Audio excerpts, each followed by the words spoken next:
การอ่านพระธรรมของพระเจ้าองค์ทรงฤทธานุภาพสูงสุด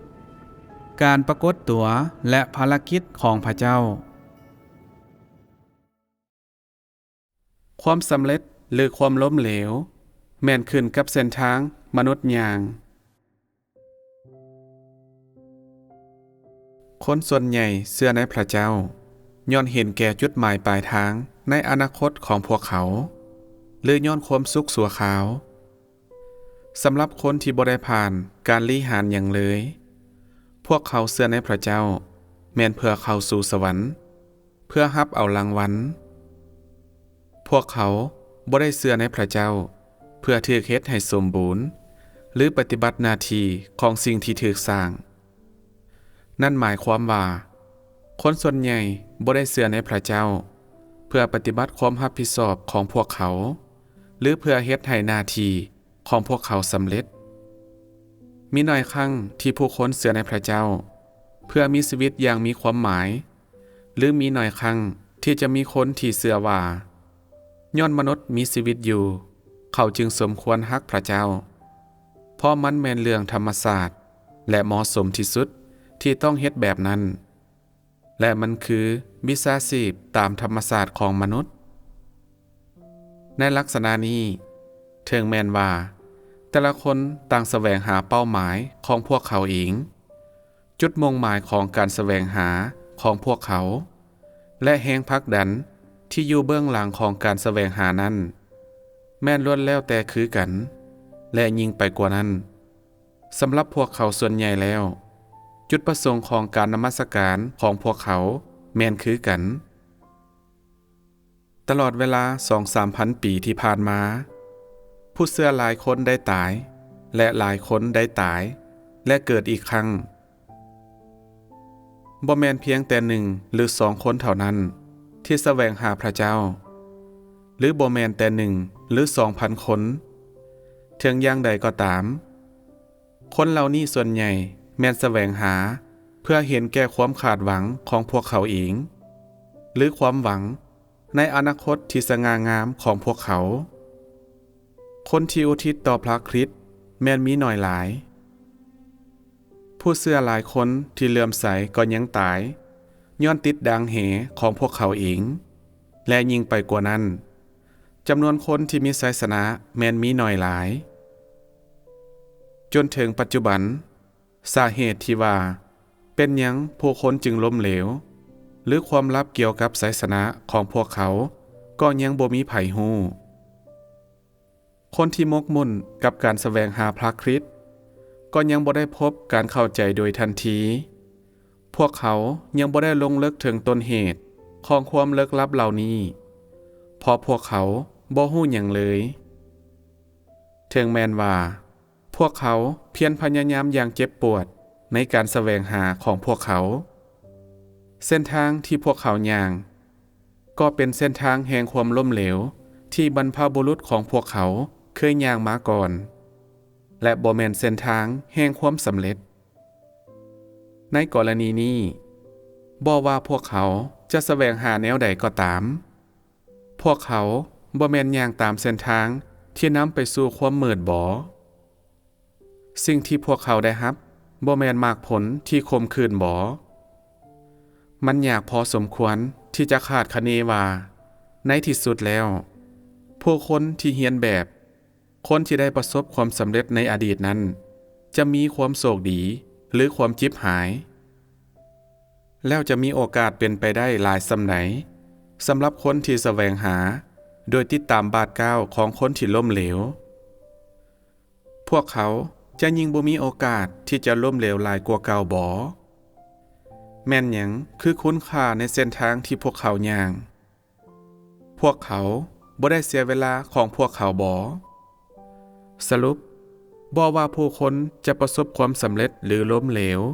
ในการแสวงหาของพวกเขาทุกการกระทำแม้นมีเหตุผลและมันบ่เป็นจริงที่ว่าความสำเร็จหรือความล้มเหลวของพวกเขาแม้นถูกกำหนดโดยการแสวงหาตามแบบที่พวกเขามักเงื่อนไขพื้นฐานที่สุดสำหรับความเชื่อที่มนุษย์มีในพระเจ้าก็คือ เขามีหัวใจที่ซื่อสัตย์และเขาอุทิศตนอย่างสมบูรณ์และอ่อนน้อมอย่างแท้จริงสิ่งที่ยากสุดสำหรับมนุษย์แม่นการสนองชีวิตทั้งหมดของเขาเพื่อแลกเปลี่ยนกับความเสื่อที่แท้จริงซึ่งจะเฮ็ดให้เขาสามารถรับเอาความจริงทั้งหมดและปฏิบัติหน้าที่ของเขาในฐานะที่เป็นสิ่งถึกสร้างนี่แม่นสิ่งที่คนล้มเหลวบ่สามารถบรรลุได้และคนที่บ่สามารถค้นพบพระคริสต์ก็แห่งบ่สามารถบรรลุมันได้ย้อนมนุษย์บ่เก่งในการอุทิศตนเองทั้งหมดให้กับพระเจ้าย้อนมนุษย์บ่เต็มใจที่จะปฏิบัติหน้าที่ของเขาให้พระผู้สร้างย้อนมนุษย์ได้เห็นความจริงแต่หลีกเว้นความจริงนั้นและย่างตามเส้นทางของเขาเองย้อนมนุษย์แสวงหาโดยติดตามเส้นทางของคนที่ล้มเหลวอยู่เสมอย้อนมนุษย์กบฏต่อสวรรค์อยู่เสมอฉะนั้นมนุษย์จึงล้มเหลวอยู่เสมอตกอยู่ในกลอุบายของซาตานอยู่ตลอดเวลาและติดดางเหของตนเองย้อนมนุษย์บ่ฮู้จักพระคริสต์ย้อนมนุษย์บ่เก่งในการเข้าใจและเผชิญกับความจริงย้อนมนุษย์นมัสการโปโลหลายเกินไปและปรารถนาอยากไปสวรรค์หลายเกินไปย้อนมนุษย์เรียกร้องให้พระคริสต์เชื่อฟังเขาอยู่เสมอและสร้างพระเจ้าให้เฮ็ดแบบนั้นแบบนี้ฉะนั้นบุคคลที่ยิ่งใหญ่เหล่านั้นและคนที่ได้เผชิญกับความลำบากถึงแผ่นดินโลกก็ยังต้องตายและยังตายในระหว่างการตีสอนของพระเจ้าอีกด้วยสิ่งที่เฮาเว้าได้เกี่ยวกับคนประเภทดังกล่าวก็คือพวกเขาตายอย่างอนาถและผลตามมาสำหรับพวกเขาก็คือความตายของพวกเขาแม้นบ่ได้ปราศจากเหตุผลความล้มเหลวของพวกเขาบ่แม่นยิ่งบ่ทนต่อกฎเกณฑ์แห่งสวรรค์บ่ความจริงแม่นมาจากโลกของมนุษย์แต่พระคริสต์ถ่ายทอดความจริงท่ามกลางมนุษย์ความจริงเริ่มต้นจากพระคริสต์นั่นก็คือจากพระเจ้าเองและนี่บ่แม่นสิ่งที่มนุษย์สามารถบรรลุได้ถึงอย่างใดก็ตามพระคริสต์สนองเพียงความจริงพระองค์บ่ได้มาเพื่อตัดสินว่ามนุษย์จะประสบความสำเร็จในการแสวงหาความจริงของเขาหรือบ่ฉะนั้นความจริงจึงเป็นไปดังนี้ความสำเร็จหรือความล้มเหลวในความจริงแม่นล้วนแล้วแต่ขึ้นกับการแสวงหาของมนุษย์ความสำเร็จหรือความล้มเหลวของมนุษย์ที่อยู่ในความจริงบ่มีหยังเกี่ยวข้องกับพระคริสต์แต่กงกันข้ามมันถูกกำหนดโดยการแสวงหาของพวกเขาเองจุดหมายปลายทางของมนุษย์และความสำเร็จหรือความล้มเหลวของเขาบ่สามารถเอามายองอยู่ถึงหัวของพระเจ้าได้เพื่อให้พระเจ้าแบกรับเอามันเพราะว่านี่บ่แม่นปัญหาของพระเจ้าเองแต่เกี่ยวข้องกับหน้าที่ที่สิ่งถูกสร้างควรปฏิบัติโดยกงคนส่วนใหญ่มีความรู้เล็กน้อยเกี่ยวกับการแสวงหาและจุดหมายปลายทางของโปโลและเปโตรแต่ผู้คนบ่รู้หยังเลยนอกจากผลได้รับของเปโตรและโปโลและบ่รู้ถึงความลับที่อยู่เบื้องหลังความสำเร็จของเปโตรหรือความบกพร่องที่นำไปสู่ความล้มเหลวของโปโลด้วยเหตุนั้นถ้าพวกเจ้าบ่สามารถเบิ่งเห็นแก่นแท้ของการแสวงหาของพวกเขาอย่างสมบูรณ์แล้วการแสวงหาของพวกเจ้าส่วนใหญ่ก็ยังจะล้มเหลวและถึงแม้นว่าพวกเจ้าจำนวนหน่อยคนจะประสบความสำเร็จพวกเจ้าก็ยังบ่เท่ากับเปโตรถ้าเส้นทางของการแสวงหาของเจ้าเป็นเส้นทางที่ถูกต้องแล้วเจ้าจะมีความหวังแห่งความสำเร็จถ้าเส้นทางที่เจ้าย่างในการแสวงหาความจริงนั้นบ่แม่นเส้นทางที่ถูกต้องแล้วเจ้าจะบ่สามารถมีความสำเร็จตลอดไปและจะพบกับจุดจบคือกันกับโปโลเปโตร เป็นมนุษย์ที่ถูกเฮ็ดให้สมบูรณ์หลังจากที่ได้เผชิญกับการตีสอนและการพิพากษาและด้วยเหตุนั้นก็ได้รับหัวใจที่ฮักพระเจ้าเราจึงได้ถูกเฮ็ดให้สมบูรณ์อย่างแท้จริงเส้นทางที่เราย่างเป็นเส้นทางแห่งการถูกเฮ็ดให้สมบูรณ์นั่นหมายความว่าตั้งแต่เริ่มต้นแล้วเส้นทางที่เปโตรย่างแม่นเส้นทางที่ถูกต้องและแห่งผลักดันของเราสำหรับการเชื่อในพระเจ้าก็เป็นสิ่งที่ถูกต้องและด้วยเหตุนั้นเราจึงกลายเป็นคนที่ถูกเฮ็ดให้สมบูรณ์และย่างในเส้นทางใหม่ที่บ่มีมนุษย์คนใดเคยย่างมาก่อนหน้านั้นถึงอย่างใดก็ตามเส้นทางที่โปโลย่างตั้งแต่ตอนเริ่มต้นแม่นเส้นทางแห่งการต่อต้านพระคริสต์และเป็นเพียงย้อนว่าพระวิญญาณบริสุทธิ์ปรารถนาใส่ลาวและสวยโอกาสใส่พรสวรรค์ของลาวและคุณความดีทั้งหมดของลาวสำหรับภารกิจของพระองค์ฉะนั้นเราจึงปฏิบัติภารกิจเพื่อพระคริสต์เป็นเวลา 2-3 ทศวรรษเราเพียงแต่เป็นคนที่ถูกพระวิญญาณบริสุทธิ์ใส่เท่านั้นและลาวบ่ได้ถูกใส่ย้อนพระเยซูชื่นชมความเป็นมนุษย์ของลาวแต่ย้อนพรสวรรค์ของลาวสามารถปฏิบัติภารกิจเพื่อพระเยซูย้อนว่าลาวถูกโจมตีบ่แม่นย้อนลาวพอใจที่จะเฮ็ดแบบนั้นลาวสามารถปฏิบัติภารกิจดังกล่าวย้อนแสงสว่างและการนำพาของพระวิญญาณบริสุทธิ์และภารกิจที่ลาวปฏิบัติแม่นบ่มีทางเป็นตัวแทนให้กับการแสวงหาของลาวหรือความเป็นมนุษย์ของลาวได้ภารกิจของโปโลเป็นตัวแทนให้กับภารกิจของผู้รับใช้ซึ่งหมายความว่าลาวปฏิบัติภารกิจของอัครสาวกแต่สำหรับเปโตรแม่นแตกต่างลาวได้ปฏิบัติภารกิจบางอย่างเช่นกันและถึงแม้นว่าภารกิจนั้นบ่ได้ยิ่งใหญ่ซ้ำภารกิจของโปโลแต่ลาวปฏิบัติภารกิจในขณะที่กำลังแสวงหาทางเข้าของลาวเองและภารกิจของลาวแม่นแตกต่างจากภารกิจของโปโลภารกิจของเปโตรแม่นการปฏิบัติหน้าที่ของสิ่งที่ถูกสร้างลาวบ่ได้ปฏิบัติภารกิจในบทบาทของอัครสาวกแต่เฮ็ดภารกิจในขณะที่กำลังแสวงหาความรักสำหรับพระเจ้าเส้นทางแห่งภารกิจของโปโลแม่นประกอบด้วยการแสวงหาเพื่อผลประโยชน์ส่วนตัวของลาวการแสวงหาของลาวแม่นบ่ได้เห็นแก่หยังเลยนอกจากความหวังสำหรับอนาคตของลาวและความปรารถนาสำหรับจุดหมายปลายทางที่ดีลาวบ่ยอมรับเอาการล่อหลอมในระหว่างปฏิบัติภารกิจของลาวหรือลาวบ่ยอมรับเอาการลี้หานลาวเชื่อว่าตราบใดที่ภารกิจที่ลาวเฮ็ดนั้นสอดคล้องกับเจตนาของพระเจ้าและทุกสิ่งที่ลาวเฮ็ดนั้นเป็นที่พอใจพระเจ้าแล้วในที่สุดรางวัลก็จะเป็นของลาวบ่มีประสบการณ์ส่วนตัวในภารกิจของลาวภารกิจนั้นแม่นล้วนแล้วแต่เพื่อตัวมันเองและบ่ได้ปฏิบัติในท่ามกลางการแสวงหาเพื่อเปลี่ยนแปลงทุกสิ่งที่อยู่ในภารกิจของลาวแม่นปฏิบัติในรูปแบบธุรกิจมันบ่ได้ปฏิบัติในรูปแบบหน้าที่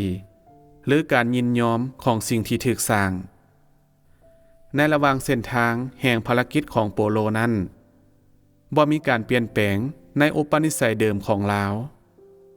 ภารกิจของลาวแม้นเป็นการบริการคนอื่นเท่านั้นและบ่สามารถนำการเปลี่ยนแปลงมาสู่อุปนิสัยของลาวได้โปโลปฏิบัติภารกิจของลาวโดยกงโดยบ่ได้ถูกเฮ็ดให้สมบูรณ์หรือถูกลี้หานแต่ลาวถูกผลักดันโดยรางวัลเปโตรแม่นแตกต่างลาวเป็นคนที่เผชิญกับการลี้หานและการล่อหลอม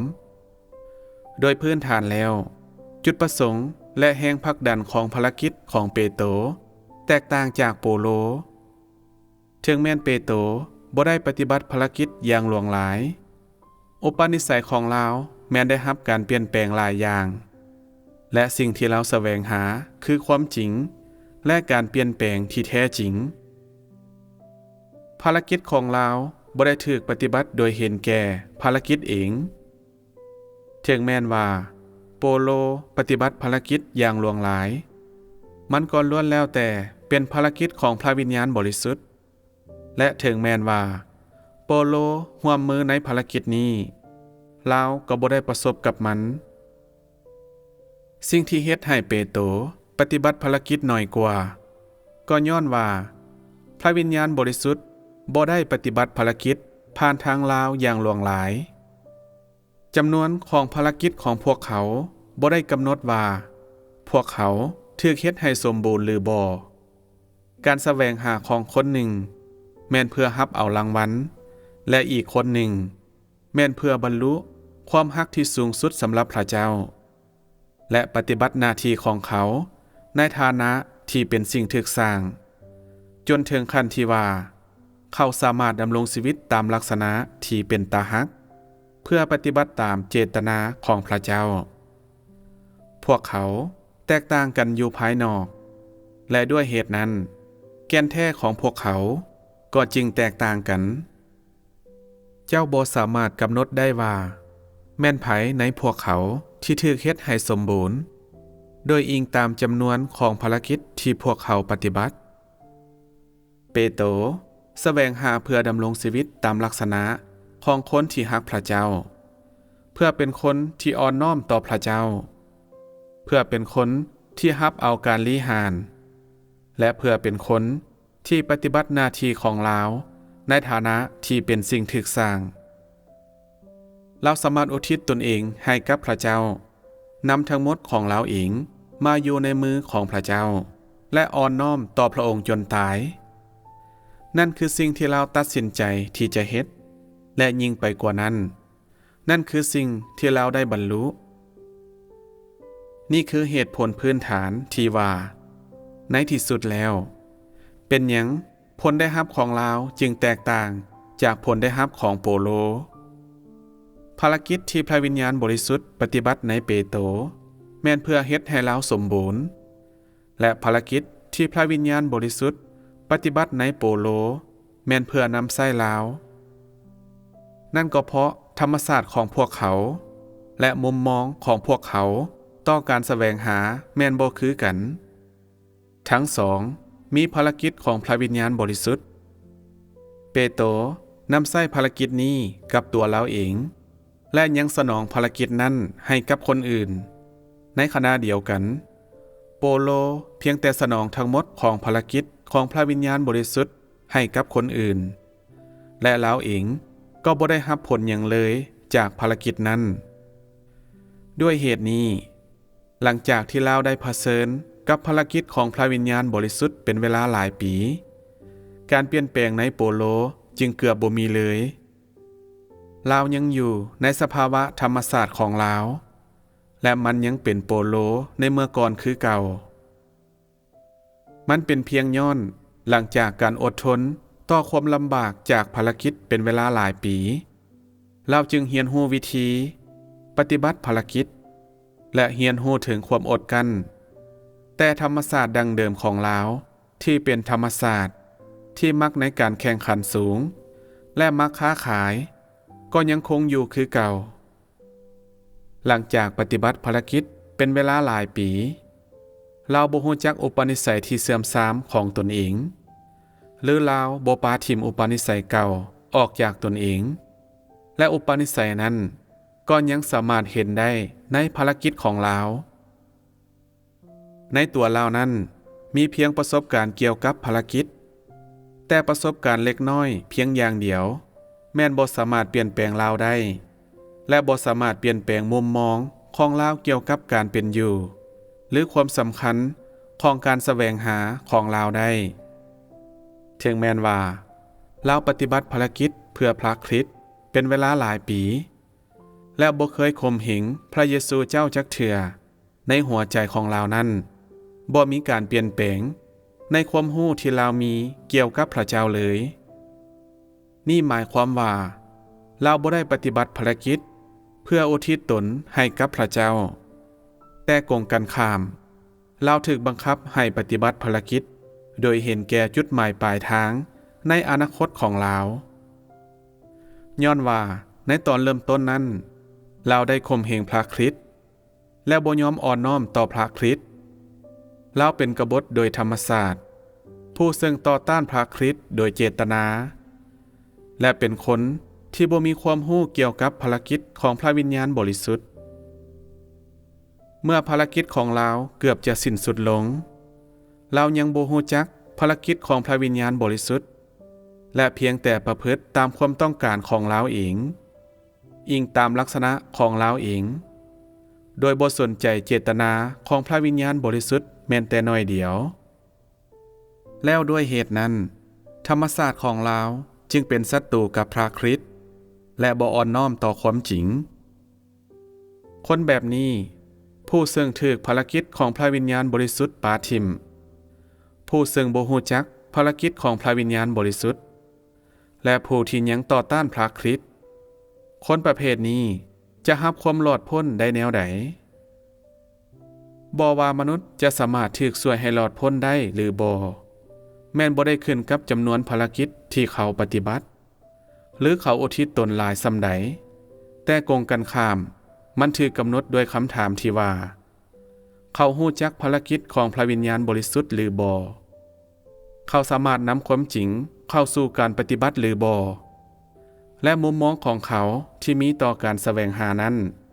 สอดคล้องกับความจริงหรือบ่ถึงแม้นว่าการเปิดเผยโดยธรรมศาสตร์ได้เกิดขึ้นหลังจากที่เปโตรเริ่มติดตามพระเยซูแต่ในธรรมศาสตร์แล้วตั้งแต่ต้นมาเราเป็นคนที่เต็มใจยอมอ่อนน้อมต่อพระวิญญาณบริสุทธิ์และแสวงหาพระคริสต์การอ่อนน้อมของเราที่มีต่อพระวิญญาณบริสุทธิ์นั่นก็คือเราบ่ได้แสวงหาชื่อเสียงและทรัพย์สินแต่กงกันข้ามเราได้รับการโดนบันดาลใจจากการอ่อนน้อมต่อความจริงถึงแม้นว่ามี3 ครั้งที่เปโตรปฏิเสธบ่รู้จักพระคริสต์และถึงแม้นว่าเราทดลององค์พระเยซูเจ้าความบกพร่องเล็กน้อยแบบนั้นของมนุษย์บ่เกี่ยวข้องกับธรรมศาสตร์ของเรามันบ่มีผลกระทบต่อการแสวงหาในอนาคตของเราและมันบ่สามารถพิสูจน์อย่างเพียงพอว่าการทดลองนั้นเป็นการกระทำของผู้ต่อต้านพระคริสต์ความบกพร่องของมนุษย์แม้นสิ่งที่ทุกคนในแผ่นดินโลกมีเจ้าคาดหวังให้เปโตรแตกต่างบ่ผู้คนบ่ได้มีมุมมองบางอย่างเกี่ยวกับเปโตรย้อนว่าเราเฮ็ดผิดพลาดอย่างโง่จ้าหลายครั้งบ่แล้วผู้คนบ่ได้เคารพโปโลย้อนภารกิจทุกอย่างที่เราเฮ็ดและจดหมายทุกฉบับที่เราเขียนบ่มนุษย์จะสามารถเห็นท่าแท้ของมนุษย์ได้แนวใดแน่นอนคนที่มีสติแท้จริงจะสามารถเห็นสิ่งที่บ่มีความสำคัญแบบนั้นบ่ถึงแม้นประสบการณ์ที่เจ็บปวดหลายปีของเปโตร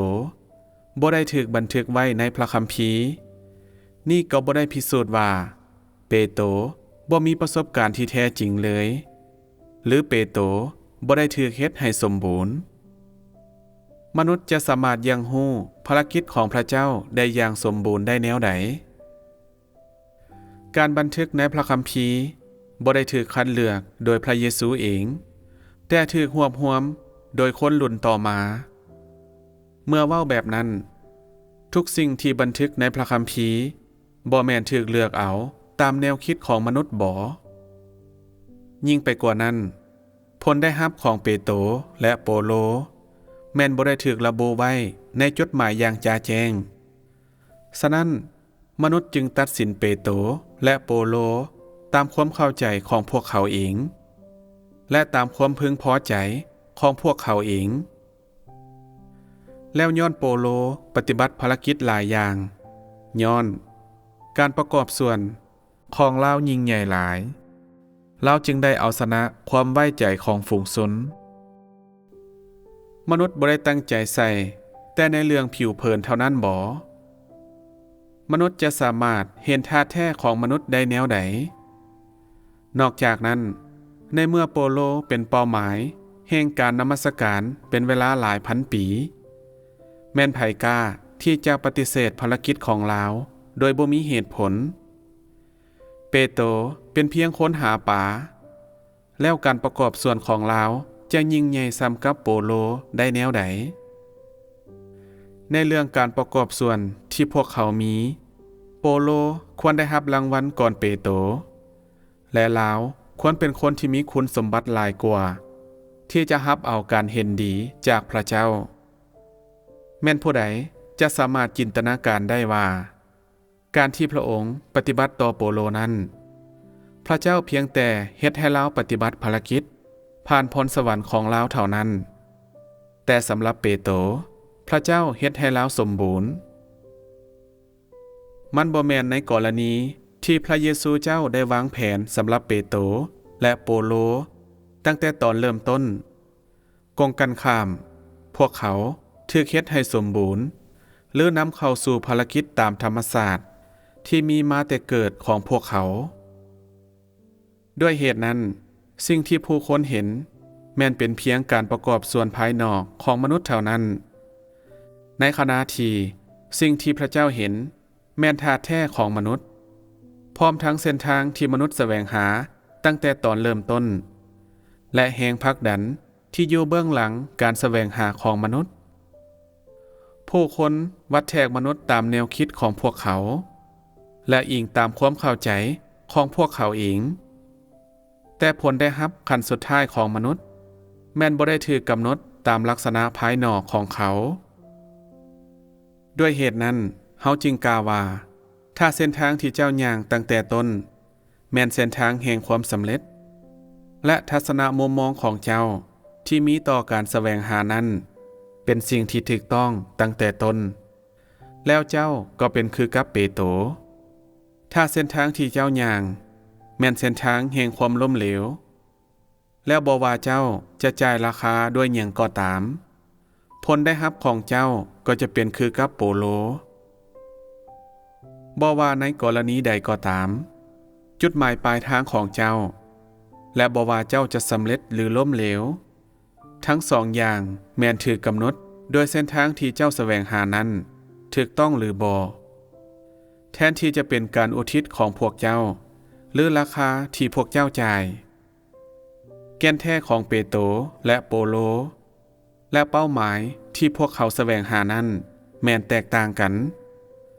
มนุษย์บ่สามารถค้นพบสิ่งเหล่านี้ได้และมีเพียงพระเจ้าเท่านั้นที่สามารถรู้จักพวกเขาอย่างครบถ้วนได้ย้อนสิ่งที่พระเจ้าเห็นแม้นท่าแท้ของมนุษย์ในขณะที่มนุษย์บ่รู้หยังเลยเกี่ยวกับแก่นแท้ของเขาเองมนุษย์บ่สามารถเห็นแก่นแท้ที่อยู่ภายในมนุษย์หรือวุฒิภาวะที่แท้จริงของเขาได้และด้วยเหตุนั้นจึงบ่สามารถค้นพบเหตุผลความล้มเหลวและความสำเร็จของโปโลและเปโตรได้เหตุผลที่ว่าเป็นหยังคนส่วนใหญ่จึงนมัสการโปโลและบ่แม่นเปโตรนั่นแม่นย้อนว่าโปโลถูกใช้สำหรับภารกิจที่เปิดเผยสู่ปวงชนทั่วไปและมนุษย์สามารถเข้าใจภารกิจนี้ได้และด้วยเหตุนั้นผู้คนจึงรับรู้ผลสำเร็จของโปโลในขณะเดียวกันมนุษย์บ่สามารถเห็นประสบการณ์ของเปโตรได้และมนุษย์บ่สามารถเบิ่งเห็นสิ่งที่เราแสวงหาได้ด้วยเหตุนั้นมนุษย์จึงบ่สนใจเปโตรถูกเฮ็ดให้สมบูรณ์ผ่านการเผชิญกับการลี้หานและการหล่อหลอมเราเว้าว่าข้าน้อยต้องปฏิบัติตามเจตนาของพระเจ้าอยู่ตลอดเวลา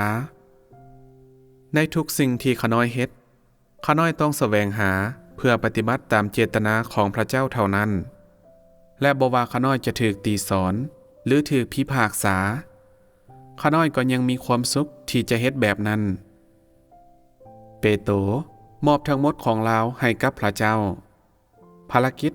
คำเว้า และชีวิตทั้งหมดของเราก็ล้วนแล้วแต่เพื่อเห็นแก่การฮักพระเจ้าเราเป็นคนที่แสวงหาความบริสุทธิ์และยิ่งเรามีประสบการณ์หลายสำใดความฮักของเราที่มีต่อพระเจ้าในส่วนลึกที่อยู่ภายในหัวใจของเราก็ยิ่งมีหลายสำนั้นในขณะเดียวกันโปโลปฏิบัติเพียงแต่ภารกิจภายนอกเท่านั้นและถึงแม้นเราปฏิบัติภารกิจอย่างหนักเช่นกันความพยายามของเราแม้นเห็นแก่การปฏิบัติภารกิจให้ถูกต้องและเพื่อการรับเอารางวัลถ้าเรารู้ว่าเราจะบ่ได้รับรางวัลหยังเลยเราก็จะสละภารกิจของเราสิ่งที่เปโตรสนใจแม่นความฮักแท้จริงที่อยู่ภายในหัวใจของเราและสิ่งที่เป็นจริงและสามารถบรรลุได้เราบ่สนใจว่าเราจะได้รับรางวัลหรือบ่แต่สนใจว่าอุปนิสัยของเราจะสามารถเปลี่ยนแปลงได้หรือบ่โปโลสนใจในการปฏิบัติภารกิจให้หลายขึ้นกว่าเก่าแล้วสนใจกับภารกิจภายนอกและการอุทิศตนและเกี่ยวกับคำสั่งสอนที่ผู้คนธรรมดาบ่ได้เผชิญเราบ่ได้สนใจในการเปลี่ยนแปลงที่อยู่ในส่วนลึกภายในเราหรือสนใจในความฮักแท้จริงที่มีต่อพระเจ้าประสบการณ์ของเปโตรแม่นเพื่อบรรลุความฮักแท้จริงและความรู้แท้จริงเกี่ยวกับพระเจ้าประสบการณ์ของเราแม่นเพื่อรับเอาความสัมพันธ์ที่ใกล้ชิดกับพระเจ้าหลายขึ้นและเพื่อมีการดำรงชีวิตตามความเป็นจริงภารกิจของโปโลแม่นถูกปฏิบัติย้อนสิ่งที่พระเยซูฝากฝังไว้กับเราและเพื่อรับเอาสิ่งที่เราปรารถนาแต่สิ่งเหล่านี้แม่นบ่เกี่ยวข้องกับความรู้ที่เรามีเกี่ยวกับตนเองและพระเจ้าภารกิจของเราแม่นเห็นแก่การเลีกเว้นการตีสอนและการพิพากษาเท่านั้นสิ่งที่เปโตรแสวงหาแม่นความฮักที่บริสุทธิ์และสิ่งที่โปโลแสวงหาแม่นมงกุฎแห่งความชอบธรรมเปโตรเผชิญกับภารกิจของพระวิญญาณบริสุทธิ์เป็นเวลาหลายปีและมีความรู้ที่แท้จริงเกี่ยวกับพระคริสต์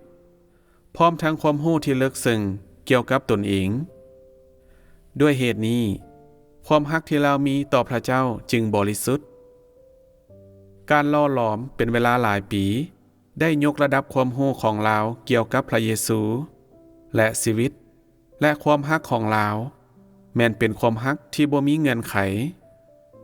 มันเป็นความฮักโดยธรรมชาติและเราบ่ได้เรียกร้องหยังเป็นการตอบแทนหรือเราบ่ได้คาดหวังเอาผลประโยชน์ใดๆโปโลปฏิบัติภารกิจเป็นเวลาหลายปีแต่เราก็บ่มีความรู้หยังหลายเกี่ยวกับพระคริสต์และความรู้ที่เรามีเกี่ยวกับตนเองก็น้อยหลายเราบ่มีความฮักสำหรับพระคริสต์และภารกิจของเราและเส้นทางที่เราแล่นก็แม่นเพื่อรับเอาพวงมาลัยสุดท้ายสิ่งที่เราแสวงหาแม่นมงกุฎที่ดีที่สุดบ่แม่นความฮักที่บริสุทธิ์ที่สุดเราบ่ได้แสวงหาอย่างห้าวหันแต่เป็นการแสวงหาแบบขี้ข้านเราบ่ได้ปฏิบัติหน้าที่ของตนแต่ถูกบังคับให้เราแสวงหาหลังจากที่ถูกครอบครองโดยภารกิจของพระวิญญาณบริสุทธิ์ด้วยเหตุนี้การแสวงหาของเราจึงบ่ได้พิสูจน์ว่าเราเป็นสิ่งถูกสร้างที่มีมาตรฐานมันแม่นเปโตรที่เป็นสิ่งถูกสร้างที่ได้มาตรฐานผู้ซึ่งปฏิบัติภารกิจของเรามนุษย์คิดว่าทุกคนที่ประกอบส่วนร่วมกับพระเจ้าควรได้รับรางวัลและยิ่งมีการประกอบส่วนยิ่งใหญ่หลายสำใดพวกเขาก็นึกเอาเองว่าพวกเขาควรได้รับความกรุณาของพระเจ้าหลายสำนั้นแก่นแท้ในมุมมองของมนุษย์แม่นเกี่ยวกับการเฮ็ดธุรกิจและเขาบ่แสวงหาเพื่อปฏิบัติหน้าที่ของเขาในฐานะที่เป็นสิ่งถูกสร้างอย่างห้าวหันสำหรับพระเจ้าแล้วยิ่งผู้คนแสวงหาค ความฮักแท้จริงสำหรับพระเจ้าและอ่อนน้อมต่อพระเจ้าอย่างสมบูรณ์หลายสำใดซึ่งหมายความว่าการแสวงหาเพื่อปฏิบัติหน้าที่ของพวกเขาในฐานะที่เป็นสิ่งถึกสร้างพวกเขาก็ยิ่งสามารถรับเอาการเห็นดีจากพระเจ้าหลายสำนั้นมุมมองของพระเจ้าคือการเรียกร้องให้มนุษย์ฟื้นฟูหน้าที่และสถานะดังเดิมของพวกเขามนุษย์เป็นสิ่งถึกสร้างและด้วยเหตุนั้นมนุษย์จึงบ่ควรก้าวล่วงตนเองโดยเรียกร้องจากพระเจ้าและบ่ควรเฮ็ดหยังนอกจากปฏิบัติหน้าที่ของเขาในฐานะที่เป็นสิ่งถึกสร้างจุดหมายปลายทางของโปโลและเปโตรแม่นถึกวัดแทกตามคำถามที่ว่าพวกเขาสามารถปฏิบัติหน้าที่ของพวกเขาในฐานะสิ่งถึกสร้างหรือบ่และบ่แม่นตามขนาดของการประกอบส่วนของพวกเขาจุดหมายปลายทางของพวกเขา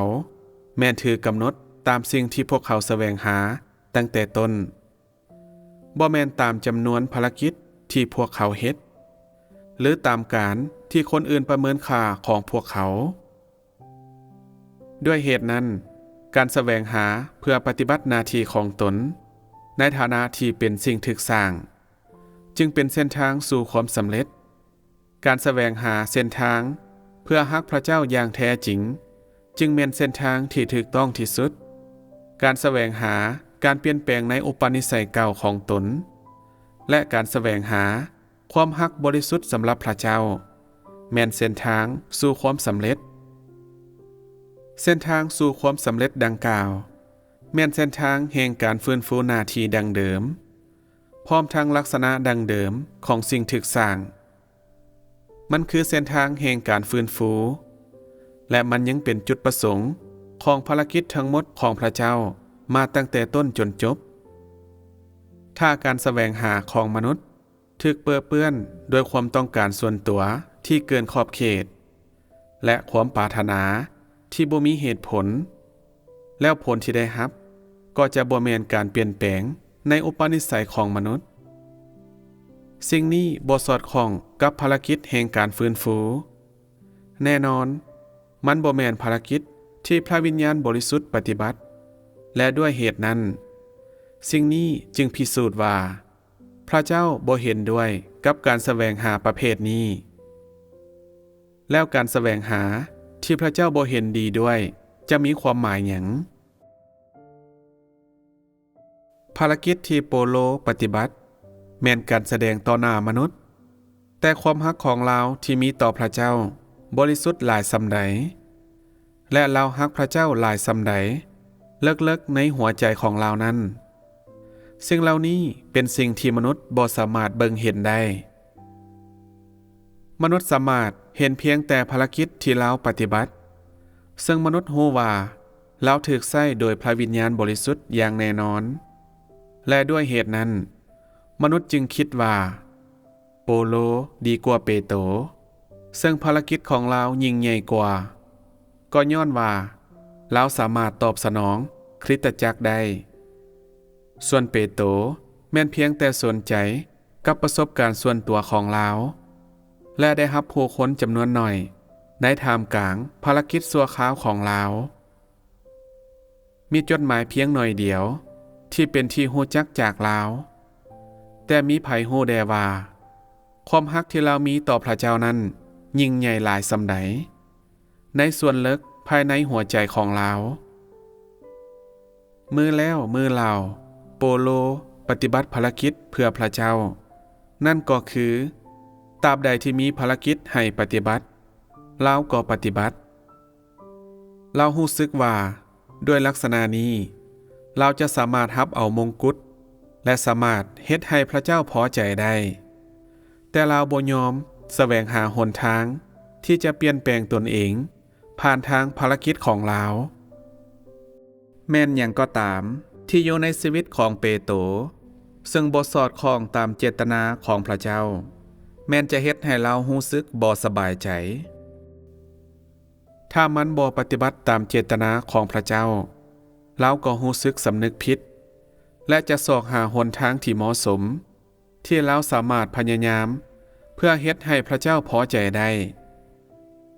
แม้นแต่ในด้านชีวิตของเราจะเล็กน้อยที่สุดและบ่มีความหมายหยังเราก็ยังเรียกร้องให้ตนเองปฏิบัติตามเจตนาของพระเจ้าเราเข้มงวดหลาย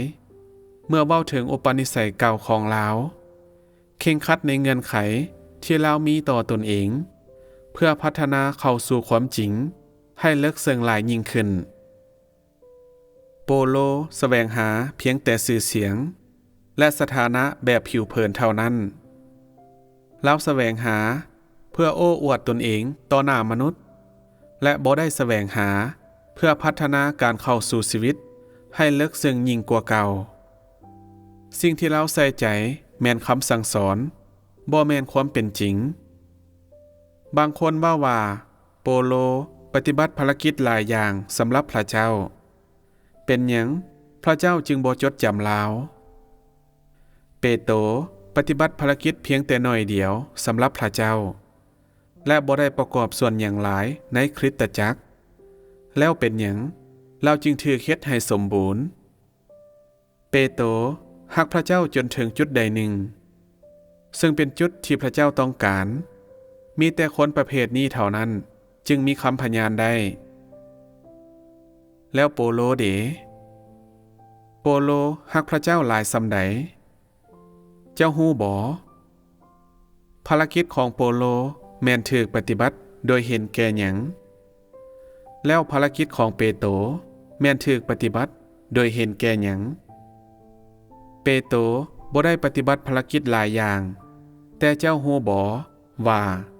แม่นหยังที่อยู่ในส่วนลึกภายในหัวใจของลาวภารกิจของโปโล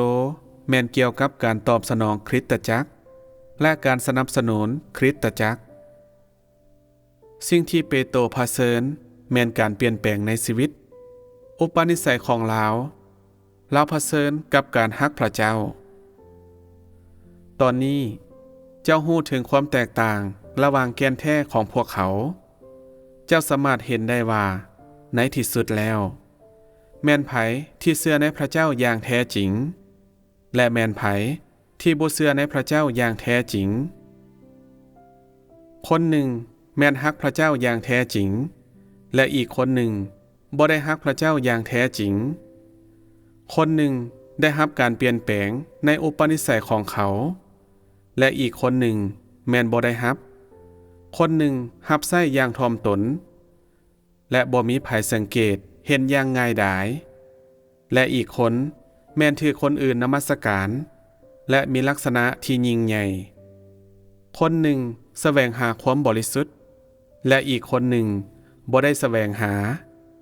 และถึงแม้นว่าเขาจะบริสุทธิ์เขาก็บ่ได้มีความฮักที่บริสุทธิ์คนหนึ่งมีความเป็นมนุษย์ที่แท้จริงและอีกคนหนึ่งบ่มีความเป็นมนุษย์คนหนึ่งมีความรู้สึกเป็นสิ่งที่ถูกสร้างและอีกคนหนึ่งบ่มีสิ่งดังกล่าวแม่นความแตกต่างระหว่างแกนแท้ของโปโลและเปโตรเส้นทางที่เปโตรย่างแม่นเส้นทางแห่งความสำเร็จซึ่งยังเป็นเส้นทางแห่งการบรรลุการฟื้นคืนของความเป็นมนุษย์ธรรมดาและการฟื้นฟูหน้าที่ของสิ่งที่ถูกสร้างเปโตรเป็นตัวแทนให้กับทุกคนที่ประสบผลสำเร็จเส้นทางที่โปโลย่างแม่นเส้นทางแห่งความล้มเหลวและลาวเป็นตัวแทนให้กับทุกคนที่เพียงแต่อ่อนน้อมและเสียสละตนเองในระดับผิวเผินและบ่มีหัวใจที่ฮักพระเจ้าอย่างแท้จริงโปโลเป็นตัวแทนให้กับทุกคนที่บ่มีความจริงในความเชื่อที่เรามีในพระเจ้าเปโตรแสวงหาเพื่อเฮ็ดให้พระเจ้าพอใจในทุกสิ่งและแสวงหาเพื่ออ่อนน้อมต่อทุกสิ่งที่มาจากพระเจ้าเราสามารถรับเอาการตีสอนและการพิพากษาโดยบ่ต่อว่าแม้นแต่น้อยเดียวพร้อมทั้งการล่อหลอมความลำบากยากแค้นและการขาดเขินในชีวิตของเราอีกด้วยซึ่งบ่มีหยังที่สามารถเปลี่ยนแปลงหัวใจของเราที่ฮักพระเจ้าได้ นี่บ่แม่นความฮักพระเจ้าอย่างสูงสุดบ่นี่บ่แม่นการปฏิบัติตามหน้าที่ของสิ่งที่ถูกสร้างบ่ว่าจะเป็นการตีสอนการพิพากษาหรือความลำบากยากแค้นเจ้าสามารถบรรลุความอ่อนน้อมจนตายเสมอและนี่แม่นสิ่งที่ถูกสร้างควรบรรลุให้ได้นี่คือความบริสุทธิ์แห่งความฮักสำหรับพระเจ้าถ้ามนุษย์สามารถบรรลุหลายสำนี้เขาก็จะเป็นสิ่งถูกสร้างที่มีคุณสมบัติและบ่มีหยังที่ปฏิบัติตามเจตนาของพระผู้สร้างได้ดีกว่านี้ให้จินตนาการเบิ่งว่าเจ้าสามารถปฏิบัติภารกิจเพื่อพระเจ้า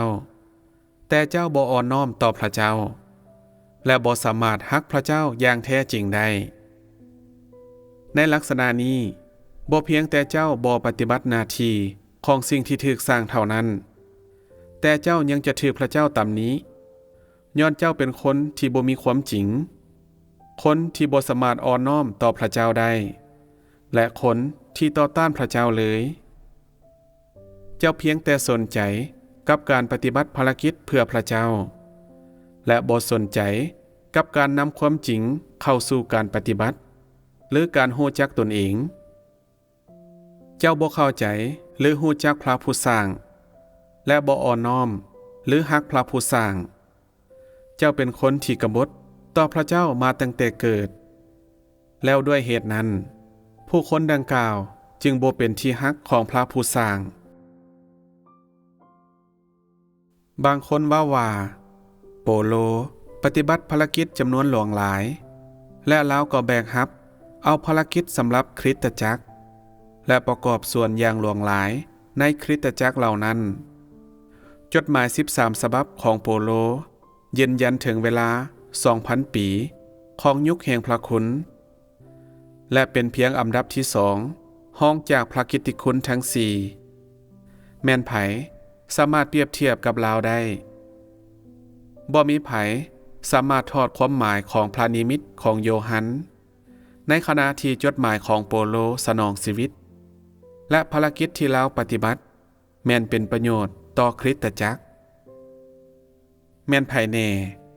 ที่สามารถบรรลุสิ่งดังกล่าวนี้ได้แล้วแม่นหยังคือภารกิจที่เปโตรปฏิบัติเมื่อมนุษย์วัดแทกคนอื่นเขาก็เฮ็ดแบบนั้นโดยอิงตามการประกอบส่วนของพวกเขาเมื่อพระเจ้าวัดแทกมนุษย์พระองค์ก็เฮ็ดโดยอิงตามธรรมศาสตร์ของเขาท่ามกลางคนที่แสวงหาชีวิตโปโลเป็นคนที่บ่ฮู้จักท่าแท้ของตนเองลาวบ่มีทางถ่อมตนหรืออ่อนน้อมหรือลาวบ่ฮู้จักแก่นแท้ของลาวเองซึ่งตรงกันข้ามกับพระเจ้าแล้วด้วยเหตุนั้นเราจึงเป็นคนที่บ่ได้ผ่านประสบการณ์อย่างละเอียดและเป็นคนที่บ่ได้นำความจริงเข้าสู่การปฏิบัติเปโตรแม่นแตกต่างเรารู้จักความบ่สมบูรณ์และความบกพร่องของตนเองและอุปนิสัยที่เสื่อมทรามของตนเองในฐานะที่เป็นสิ่งถูกสร้างและด้วยเหตุนั้นเราจึงมีเส้นทางแห่งการปฏิบัติเพื่อเปลี่ยนแปลงอุปนิสัยของเราบ่แม่นคนที่มีเพียงแต่ทฤษฎีแต่บ่มีความจริงคนที่เปลี่ยนแปลงแม่นคนใหม่ที่ได้ถูกช่วยให้รอดพ้นพวกเขาเป็นคนที่มีคุณสมบัติในการแสวงหาความจริงคนที่บ่เปลี่ยนแปลงแม่นเป็นส่วนหนึ่งของคนที่ล้าสมัยโดยธรรมศาสตร์พวกเขาเป็นคนที่บ่ได้ถูกช่วยให้รอดพ้นนั่นก็คือคนที่ถูกพระเจ้าปฏิเสธพระเจ้าจะบ่จดจำพวกเขาบ่ว่าภารกิจของพวกเขาจะยิ่งใหญ่ส่ำใดก็ตามเมื่อเจ้าเปรียบเทียบสิ่งนี้กับการแสวงหาของเจ้าเองในที่สุดแล้วบ่ว่าเจ้าจะเป็นคนประเภทเดียวกันกับเปโตรหรือโปโลก็ควรชัดเจนในตัวเองถ้ายังบ่มีความจริงในสิ่งที่เจ้าแสวงหาและถึงแม้ในปัจจุบันเจ้ายังอวดดีและจองหองคือกับโปโลและเว้าไปมั่วและโอ้อวดตนเองคือกับลาวแล้วเจ้าก็เป็นคนเสื่อมทรามที่ล้มเหลว โดยบ่ต้องสงสัยเลย ถ้าเจ้าแสวงหาสิ่งเดียวกันกับเปโตรถ้าเจ้าแสวงหาการปฏิบัติและการเปลี่ยนแปลงอย่างแท้จริงและบ่อวดดีหรือจงใจแต่แสวงหาเพื่อปฏิบัติหน้าที่ของเจ้าแล้วเจ้าก็เป็นสิ่งถึกสร้างที่สามารถบรรลุไสยนาได้โปโลบ่ฮู้จักแก่นแท้หรือความเสื่อมทรามของตัวเองแฮงไกที่เราจะฮู้จักความกบฏของตนเองเราบ่เคยกล่าวถึงการขัดขืนคำสั่งของพระคริสต์อย่างซัวซ่าของเราหรือเราบ่เคยรู้สึกเสียใจหยังเลยเราเพียงแต่อธิบายแบบสั้นๆและส่วนลึกในหัวใจของเราบ่ยินยอมต่อพระเจ้าอย่างสมบูรณ์เลยถึงแม้นว่าเราล้มเหลวบนเส้นทางไปดามัสกัสเราก็บ่ได้เบิ่งลงลึกภายในตัวเราเองเราพอใจที่จะสืบต่อปฏิบัติภารกิจเท่านั้นและเราบ่พิจารณาว่าการรู้จักตนเองและการเปลี่ยนแปลงอุปนิสัยเก่าของเราเป็นปัญหาที่สำคัญที่สุดเราพอใจกับการเว้าความจริงเท่านั้นโดยตอบสนองให้กับคนอื่นเพื่อเป็นการบรรเทาจิตใจของเราเองและโดยการบ่ข่มเหงสาวกของพระเยซูเพื่อเฮ็ดให้ตนเองสบายใจและเป็นการยกโทษให้กับตนเองสำหรับความผิดบาปในอดีตเป้าหมายที่เราแสวงหาบ่มีหยังเลยนอกจากมงกุฎในอนาคตและภารกิจชั่วคราวเป้าหมายที่เราแสวงหาคือความเมตตาอย่างใหญ่หลวงเราบ่ได้แสวงหาความจริงที่เหมาะสมหรือเราบ่ได้แสวงหาเพื่อพัฒนาอย่างลึกซึ้งเข้าในความจริงที่เราบ่เข้าใจก่อนหน้านั้นฉะนั้นความรู้ของเราที่มีเกี่ยวกับตนเองจึงสามารถเว้าได้ว่าเป็นความรู้ที่ผิดและเราบ่ยอมรับเอาการตีสอนหรือการพิพากษาการที่เราสามารถปฏิบัติภารกิจบ่ได้หมายความว่าเรามีความรู้เกี่ยวกับธรรมศาสตร์หรือแก่นแท้ของตนเองจุดสนใจของเราแม่นอยู่ที่การปฏิบัติแต่ภายนอกเท่านั้นยิ่งไปกว่านั้นสิ่งที่เราพยายามค้นหาบ่แม่นการเปลี่ยนแปลงแต่เป็นความรู้ภารกิจของเราเป็นผลมาจากการปรากฏตัวของพระเยซูในหนทางสู่ดามัสกัสโดยสิ้นเชิงมันบ่แม่นสิ่งที่เราตัดสินใจปฏิบัติตั้งแต่ต้นหรือมันบ่แม่นภารกิจที่เกิดขึ้นหลังจากที่เราได้ยอมรับการลี้หานอุปนิสัยเก่าของเราบ่ว่าเราปฏิบัติภารกิจแนวใดก็ตามอุปนิสัยเก่าของเราก็บ่ได้เปลี่ยนแปลงและด้วยเหตุนั้นภารกิจของเราจึงบ่ได้ชดเชยความบาปในอดีตของเราเพียงแต่เฮ็ดบทบาทใดหนึ่งทำกลางคริสตจักรในเวลานั้นเท่านั้นสำหรับคนประเภทนี้ผู้ที่บ่ได้เปลี่ยนแปลงอุปนิสัยเก่านั่นหมายความว่าคนที่บ่ยอมรับเอาความหลอดพ้นและปราศจากความจริงลาวแม่นบ่สามารถกลายเป็นหนึ่งในกลุ่มคนที่พระเยซูเจ้ายอมรับเอาอย่างแน่นอนลาวบ่แม่นคนที่เต็มไปด้วยความฮักและความยำเกรงพระเยซูคริสต์หรือลาวบ่แม่นคนที่เก่งในการแสวงหาความจริงแฮงไกที่เราจะเป็นคนที่แสวงหาความลึกลับของการบังเกิดเป็นมนุษย์เราเป็นเพียงคนที่เก่งในการอ้างเหตุผลแบบผิดๆเท่านั้นและคนที่บ่ยอมอยู่ภายใต้บุคคลที่สูงส่งกว่าเราหรือภายใต้คนที่มีความจริงเราอิจฉาคนอื่นหรือความจริงที่อยู่กงกันข้ามกับเราหรือเป็นศัตรูกับเราโดยเพิ่งพอใจคนที่มีพรสวรรค์ผู้ซึ่งมีรูปลักษณะที่ยิ่งใหญ่หรือมีความรู้ที่ลึกซึ้งเราบ่มักพัวพันกับคนทุกข์ยากที่แสวงหาหนทางที่ถูกต้องและบ่สนใจหยังเลยนอกจากความจริงและกงกันข้ามเรามีความสัมพันธ์กับบุคคลอาวุโสจากองค์กรศาสนาที่เว้าแต่ทฤษฎีเท่านั้น และมีความรู้ที่อุดมสมบูรณ์เราบ่มีความฮักในภารกิจใหม่ของพระวิญญาณบริสุทธิ์และบ่สนใจต่อการเคลื่อนไหวในภารกิจใหม่ของพระวิญญาณบริสุทธิ์กงกันข้ามเราเข้าข้างระเบียบและทฤษฎีเหล่านั้นที่สูงส่งกว่าความจริงทั่วไปในธาตุแท้โดยกำเนิดของเราและสิ่งที่เราแสวงหาทั้งหมดนั้นเราบ่สมควรถูกเอิ้นว่าเป็นคนคริสเตียนผู้ที่แสวงหาความจริงแห่งไกลที่จะเป็นผู้รับใช้ที่ซื่อสัตย์ในครัวเรือนของพระเจ้าเพราะย้อนความน่าซื่อใจคดของเราแม้นมีหลายเกินไปและความกบฏของเราก็มีหลายเกินไปถึงแม้นเราเป็นที่รู้จักในฐานะผู้รับใช้ของพระเยซูเจ้าเราก็บ่เหมาะสมที่จะเข้าสู่ประตูแห่งอาณาจักรสวรรค์ย้อนการกระทำของเราตั้งแต่ต้นจนจบนั้นแม่นบ่สามารถเอิ้นว่าความชอบธรรมได้เพียงแต่เห็นว่าเราเป็นคนที่น่าซื่อใจคดและเฮ็ดสิ่งบ่ชอบธรรมแต่ก็ยังปฏิบัติภารกิจเพื่อพระคริสต์ถึงแม้นเราบ่สามารถเอิ้นว่าคนชั่วร้ายได้เราก็สมควรที่จะถูกเอิ้นว่า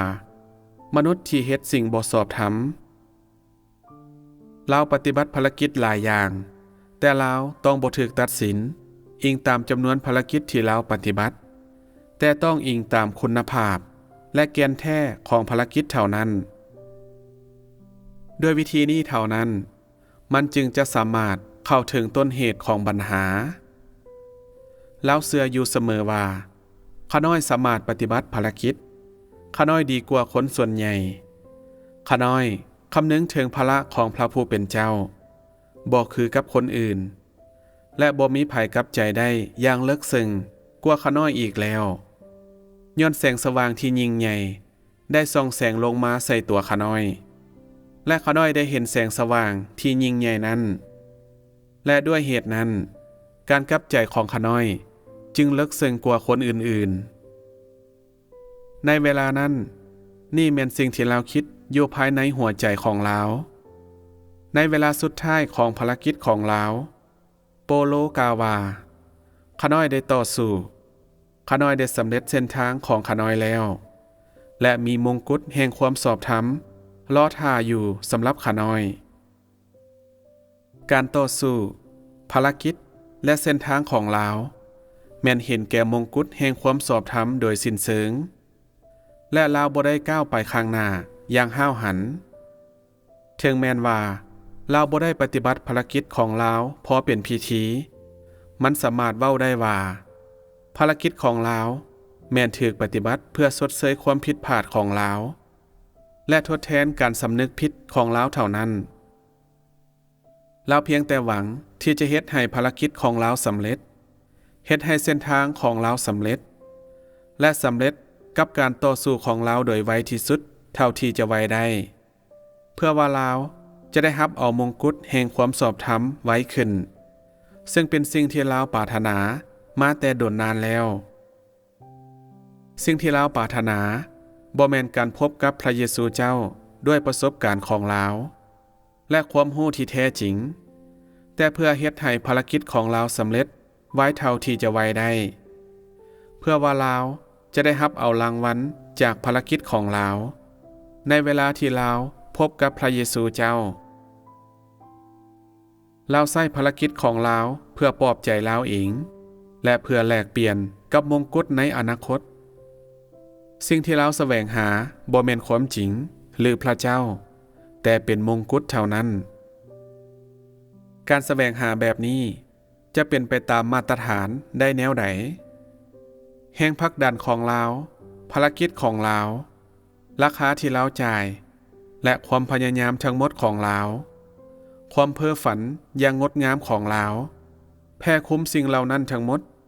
และเราก็ปฏิบัติภารกิจตามความปรารถนาของเราเองเท่านั้นในภารกิจทั้งหมดของเราบ่มีความเต็มใจและความพยายามแม้แต่น้อยเดียวในการกระทำของเราเพียงแต่พัวพันกับการค้าขายเท่านั้นความพยายามของเรา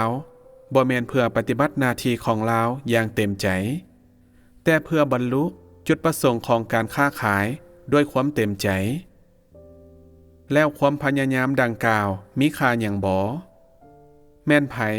ที่จะสมเสยความพยายามที่บ่บริสุทธิ์ของเราแม่นไผที่จะสนใจความพยายามดังกล่าวภารกิจของเราเต็มไปด้วยความฝันในอนาคตเต็มไปด้วยแผนการที่งดงามและบ่มีเส้นทางอย่างเลยที่จะเปลี่ยนแปลงอุปนิสัยของมนุษย์ได้ความเมตตากรุณาอย่างหลวงหลายของเราเป็นเพียงการทำท่าภารกิจของเราบ่ได้สนองชีวิตแต่เป็นแสดงความสุภาพและเกียรติยศแบบจอมปลอมมันเป็นการกระทำเพื่อการค้าขายภารกิจแบบนี้จะสามารถนำพามนุษย์ไปสู่เส้นทางแห่งการฟื้นฟูหน้าที่ดังเดิมของเขาได้แนวใดสิ่งที่เปโตรแสวงหาแม่นสอดคล้องกับเจตนาของพระเจ้าเท่านั้นเราแสวงหาเพื่อตอบสนองต่อเจตนาของพระเจ้าและโดยบ่คำนึงถึงการทนทุกข์และความลำบากยากแค้นเรายังเต็มใจที่จะตอบสนองต่อเจตนาของพระเจ้าผู้เชื่อในพระเจ้าบ่มีการแสวงหาที่ยิ่งใหญ่กว่านี้อีกแล้วสิ่งที่โปโลแสวงหาแม่นถูกเฮ็ดให้เปื้อเปื้อนด้วยเนื้อหนังของเราเอง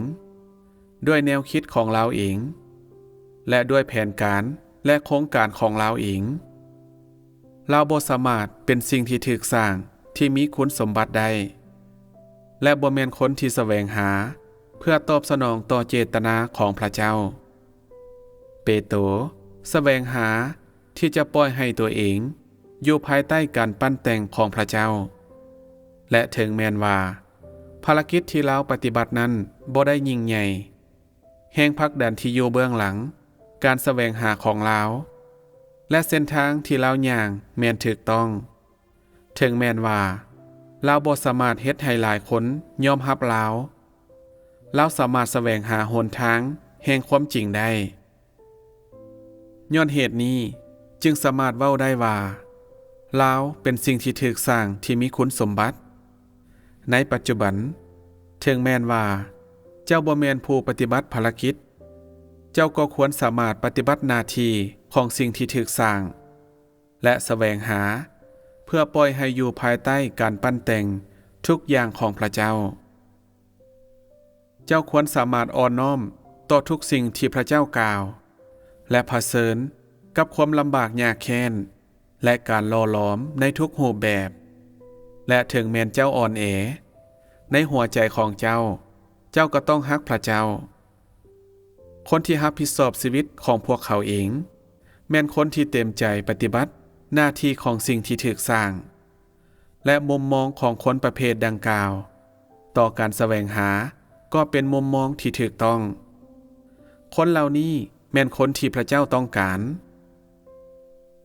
ถ้าเจ้าปฏิบัติภารกิจหลายอย่างและคนอื่นรับเอาคำสั่งสอนของเจ้าแต่เจ้าเองบ่ได้เปลี่ยนแปลงและบ่ได้เป็นพยานอย่างเลยหรือบ่มีประสบการณ์ที่แท้จริงเลยจนถึงกับว่าในตอนสุดท้ายของชีวิตเจ้าสิ่งที่เจ้าได้เฮ็ดนั้นก็ยังบ่มีหยังที่เป็นพยานได้แล้วเจ้าเป็นคนที่ได้เปลี่ยนแปลงแล้วบ่เจ้าเป็นคนที่แสวงหาความจริงบ่ในเวลานั้นพระวิญญาณบริสุทธิ์ใส่เจ้าแต่เมื่อพระองค์ใส่เจ้าพระองค์ใส่ส่วนของเจ้าที่สามารถถูกใส่เพื่อปฏิบัติภารกิจได้และพระองค์บ่ได้ใส่ส่วนของเจ้าที่บ่สามารถถูกใส่เพื่อปฏิบัติภารกิจถ้าเจ้าแสวงหาเพื่อเปลี่ยนแปลงแล้วเจ้าก็จะถูกเฮ็ดให้สมบูรณ์เทื่อละหน่อยในท่ามกลางขบวนการรับใช้ถึงอย่างใดก็ตามพระวิญญาณบริสุทธิ์จะบ่รับผิดชอบบ่ว่าเจ้าจะถูกรับเอาหรือบ่แม่นขึ้นอยู่กับลักษณะของการแสวงหาของเจ้าถ้าบ่มีการเปลี่ยนแปลงในอุปนิสัยส่วนตัวของเจ้าแล้วนั่นก็ย้อนว่ามุมมองของเจ้าในการแสวงหาแม่นบ่ถูกต้อง ถ้าเจ้าบ่ได้รับรางวัลนั่นก็แม่นปัญหาของเจ้าเองและเป็นย้อนเจ้าเองที่บ่ได้นำความจริงเข้าสู่การปฏิบัติและบ่สามารถตอบสนองต่อเจตนาของพระเจ้าได้ฉะนั้นบ่มีหยังที่สำคัญไปกว่าประสบการณ์ส่วนตัวของเจ้าและบ่มีหยังที่สำคัญหลายกว่าทางเข้าส่วนตัวของเจ้าบางคนอาจจะลงเอ่ยด้วยคำเว้าที่ว่าข้าน้อยได้ปฏิบัติภารกิจหลายอย่างเพื่อพระองค์และถึงแม้นข้าน้อยอาจบ่มีผลสำเร็จที่มีชื่อเสียงข้าน้อยก็ยังดูมันในความพยายามของข้าน้อยพระองค์ให้ข้าน้อยเข้าไปในสวรรค์เพื่อกินมักไม้แห่งชีวิตได้บ่เจ้าต้องฮู้จักว่าเฮาปรารถนาคนประเภทใดคนที่บ่บริสุทธิ์บ่ได้รับอนุญาตให้เข้าในอาณาจักรคนที่บ่บริสุทธิ์บ่ได้รับอนุญาตให้เฮ็ดพื้นดินที่ศักดิ์สิทธิ์ของเฮาเปื้อเปื้อนถึงแม้นว่าเจ้าอาจจะปฏิบัติภารกิจหลายอย่างและได้ปฏิบัติภารกิจหลายปีในที่สุดแล้วถ้าเจ้ายังเปื้อเปื้อนอย่างน่ารังเกียจแล้วมันก็จะเหลือทนต่อกฎเกณฑ์แห่งสวรรค์ที่จะปล่อยให้เจ้าเข้าสู่อาณาจักรของเฮา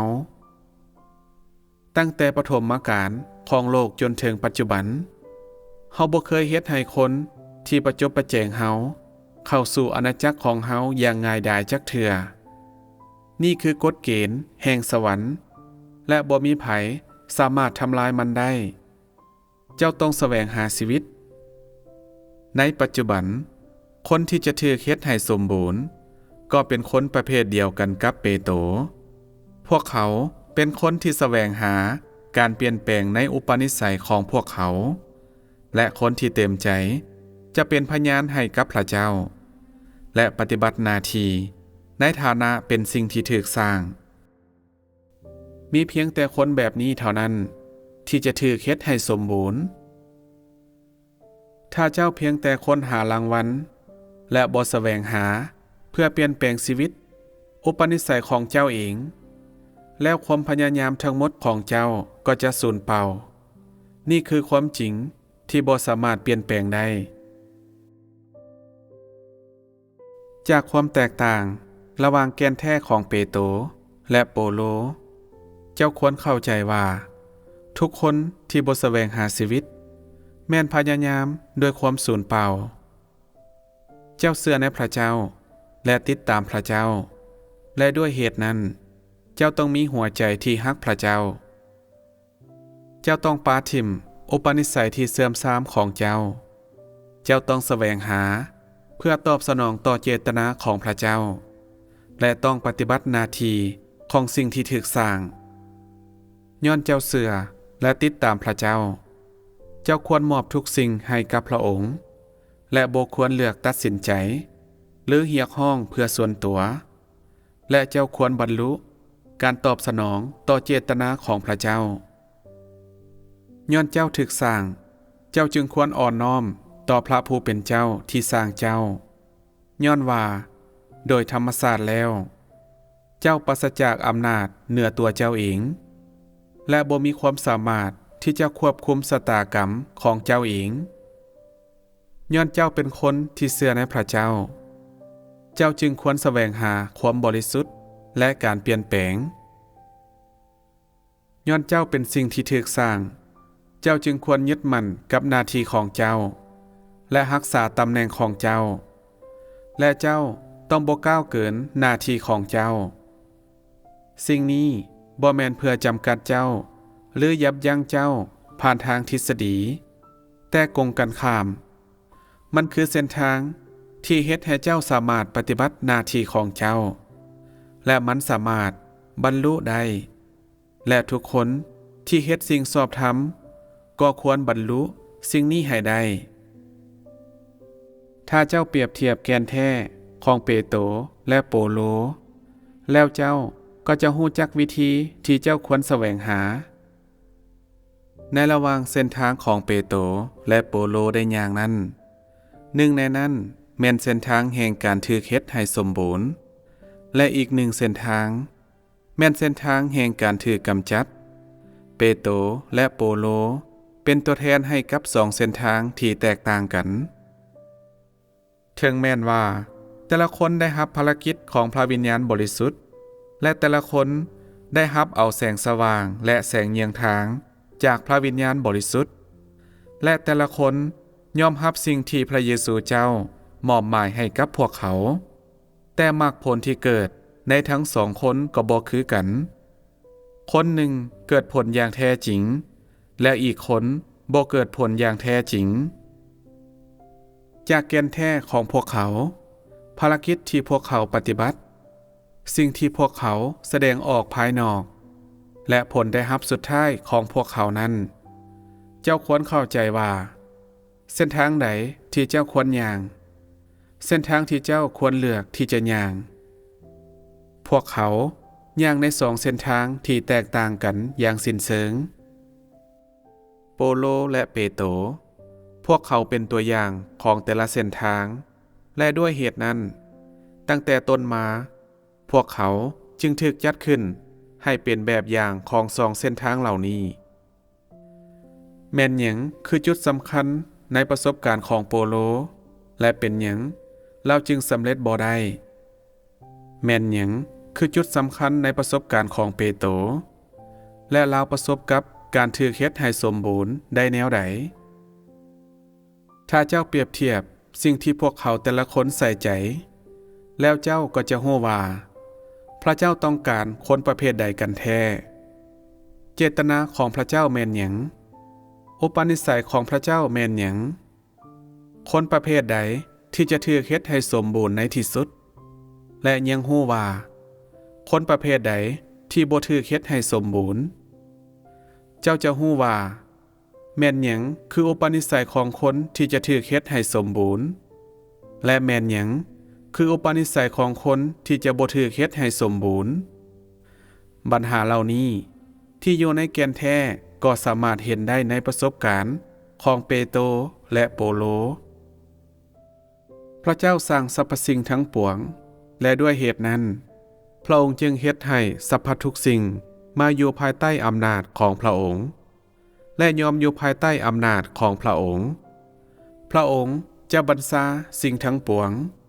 เพื่อว่าสิ่งทั้งปวงจะอยู่ในกำมือของพระองค์